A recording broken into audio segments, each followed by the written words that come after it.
The WNBA Commissioner Kathy Engelbert is under fire this week for an interview that she did on CNBC. But now it seems on some social media channels to have taken a darker turn, a more menacing turn, where race has been introduced into the conversation, where sexuality is sometimes introduced into the conversation. How do you try and stay ahead of that? It is a little that Bird Magic moment, if you recall, from 1979 when those two rookies came in from a big college rivalry, one white, one black. And so we have that moment with these two. But the one thing I know about sports, you need rivalry. That's what makes people watch. Uncharitable things. Well, the one thing that's great about the league right now, we do sit at this intersection of culture and sport and fashion and music. Like the WNBA players are really looked at now as kind of cultural icons. True. And when you have that, you have a lot of attention on you. There's no more apathy. Everybody cares. Picture this Caitlin Clark dominating on the court, looking like a clear MVP. Then boom, she snubbed Rachel DEA, saw it all go down, and she's not happy. Here's what really happened behind the scenes. Before we move on, I'd like to ask you a small favor. If you appreciate this content, please take a second to like this video and subscribe to the channel. Over 98% of you watch the videos. Without subscribing, it costs you nothing, but it makes a huge difference to us. So, did you click the subscribe button? Great, thank you so much. Now back to the video. You may believe that you understand why Caitlin Clark was not selected as MVP. What if I told you, though, that this is only part of the story, one that might permanently alter women's basketball? It's about a revolution the WNBA never asked for. Not just about Clark anymore. For a moment, let's speak about Caitlin Clark. Not only is this girl skilled at basketball, but she's revolutionizing the sport. She has been shattering records left and right and making plays that leave people in complete shock. Really, have you looked at her stats? They're unbelievable. Not only was Clark the talk of the town, but she dominated every conversation. There was magic every time she set foot on the court. She was collecting rebounds that looked unattainable, throwing out assists like candy, and making three-pointers like they were nothing. It resembled viewing a live highlight reel. The worst part is that she wasn't only winning over ardent supporters. Women's basketball was being seen through fresh eyes by Caitlin Clark. Many who had never watched a WNBA game before were tuning in to check out the excitement. I can assure you that they weren't let down because of the excitement. Everyone assumed Clark would win MVP. Come on, it felt like such an obvious choice both in the media and on the court. She was a dominant force. With its new star, the WNBA appeared to have struck gold. However, the league suddenly throws this enormous curveball. Caitlin does not receive MVP credit. Hold on, what? Yes, you did indeed hear that. The player attracting thousands of fans and lighting up scoreboards was passed over. It's like the WNBA chose to do the opposite of what everyone anticipated. That is zig. This is where things start to become pretty intriguing. There's more to this snub than a flashy prize. It's about much more than that. Experienced basketball player Rachel DEA saw right through it. She stated, and I quote, "This is more than simply an award snub."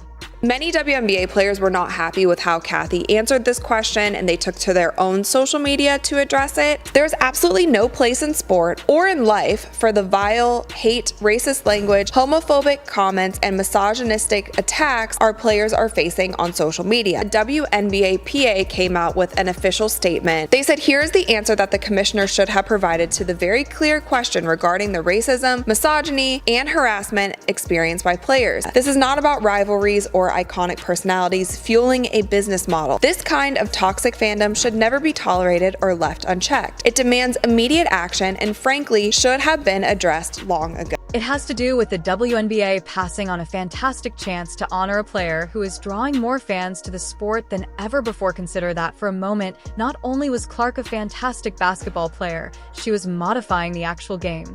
She was attracting new supporters and igniting interest in women's basketball in a way that had never been witnessed before. Rather than capitalizing on that momentum, the WNBA mishandled the ball. They seem to have been presented with this fantastic marketing opportunity like it was on a silver platter, and they chose to ignore it. Is there another sport that could accomplish that? It would be comparable to tennis trying to minimize Serena Williams or the NBA dismissing LeBron during his prime. It's just not logical. It appears that someone has been observing more than just the scoreboard throughout the entire disaster. Rachel DEA noticed something that the others had missed. It's not pretty, I assure you. Rachel isn't having it when it comes to the WNBA's attempt to hide this. Rachel DEA is not your typical pundit. She has emerged as the fanbase's spokesperson and the unsung hero we needed. While others were concentrating on the MVP snub, Rachel was going deeper. She discerned a deeper problem that has been simmering within the WNBA by seeing past the drama on the surface. What's wild, the WNBA was criticized by Rachel for not being prepared for the limelight. Is that really true? This league has been battling for increased recognition, viewership, and attention. And when they do, they mantle the ball. As Rachel noted, the WNBA lost out on a great chance. In Caitlin Clark, they're behaving like everything is normal instead of applauding this emerging talent who is gaining new followers by the handful. Rachel, though, didn't stop there. She took aim at the WNBA for far more grave issue: player safety. Yes, you did indeed hear that. Player security in a league of professional sports. It seems absurd that we even need to discuss this yet. That's where we are. I'm going to quote Rachel when I say that I think she had a chance here to say, "I do not condone any hate or racism being spread by fans of this league." She was referring to WNBA Commissioner Cathy Engelbert, who made an error in an interview with CNBC. When I saw Cathy's interview and I saw the players' response to it and I just saw this story unfolding, my honest to God first thought was the WNBA was not ready for this kind of spotlight. During a recent media interview, I was asked about the dark side of social media and online conversation about WNBA rivalries and race. To be clear, there is absolutely no place for hate or racism of any kind in the WNBA or anywhere else. The WNBA was not ready. The media was not ready for this. It was an overnight success with the WNBA. Imagine having the opportunity to defend your guys on national television and choosing to do nothing. That's the actual event. However, things worsen. The WNBA doesn't even have a department specifically responsible for player safety. As Rachel pointed out, 2023 is there a big sports league that does not have that? They seem to be living in historic times. Rachel did not hold back. According to her, the league needs to deal with negative fans more forcefully. She wants the players to feel secure in the knowledge that they will be removed from the game and banned if some in the bleachers starts yelling racial insult. It's important to create a space where everyone can enjoy the game without feeling intimidated or harassed. In addition to safeguarding the other participants, what's truly remarkable about Rachel, you know, she's not merely speaking, she's demonstrating to you as supporters how to make genuine changes in the league. We adore it. She's utilizing her position to draw attention to topics that the WNBA would presumably prefer to remain under wrap.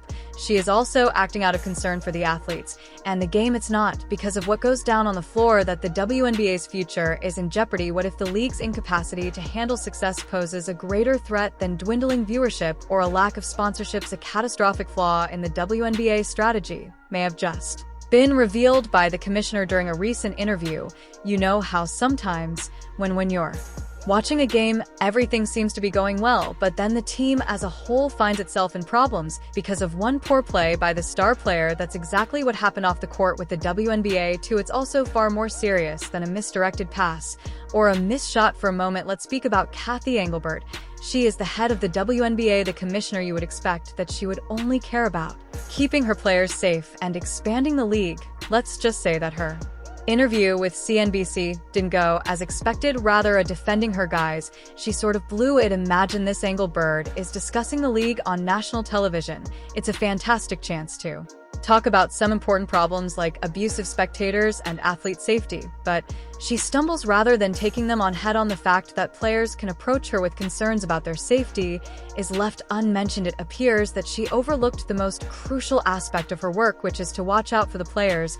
Well, so she had a bad interview. You may be thinking at this point, what's so important? As it happens, it's actually quite significant. The Players Association of the WNBA was not pleased. They made a strong first impression, declaring that racism, homophobia, misogyny, and hate had no place in sport. They're requesting that toxic fans be dealt with. They seem to be saying, hey, we'll protect ourselves if you want. It's no longer simply about one awful interview. It concerns a league that may not be prepared for the attention it has been pursuing. Consider this: despite having celebrities like Caitlin Clark attracting fresh followers and attention, they are unsure on what to do with it. They appear to be unaware of how to behave in the major leagues because they have spent so much time playing in the minor levels. The worst aspect is that there isn't even a department in the WNBA specifically responsible for player safety. 2023, is it possible for the NFL or NBA to exist without that? It's as though they're still using peach baskets for play while everyone else is using contemporary hoop. There are definitely major issues in the WNBA that are being brought to light by this